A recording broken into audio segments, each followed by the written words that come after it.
Today, the government has reaffirmed Australia's previous and long-standing position that Jerusalem is a final status issue, and a final status issue that should be resolved as part of any peace negotiations between Israel and the Palestinian peoples. This reverses the Morrison government's recognition of West Jerusalem as the capital of Israel. The status of Jerusalem is one of the biggest sticking points in attempts to reach a peace deal between Israel and the Palestinians. Israel regards the entire city, including the eastern sector it annexed after the 1967 Middle East War, as part of its capital, while Palestinian officials with broad international backing want occupied East Jerusalem as the capital of a future state they hope to establish in the occupied West Bank and the Gaza Strip.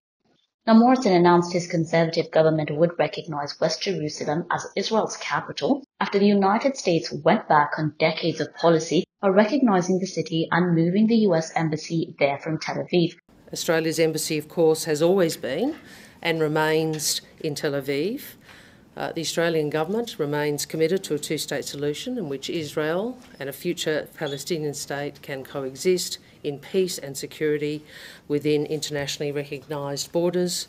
We will not support an approach that undermines this prospect. Australia's decision was widely criticised by pro-Palestinian groups as well as by the Labour Party, which was then in opposition and promised to reverse the move if it was elected. I would say that Mr Morrison's decision to play politics, and it was no more than that because of course we all know where the embassy remained, resulted in Australia's shifting position. I know that this has caused conflict and distress and concern in parts of the Australian community, and today the government seeks to resolve that. Wong added that the government of Anthony Albanese would recommit Australia to international efforts towards a just and enduring two-state solution. I also wish to say to the members of the Jewish community, Australia will always be a steadfast friend of Israel.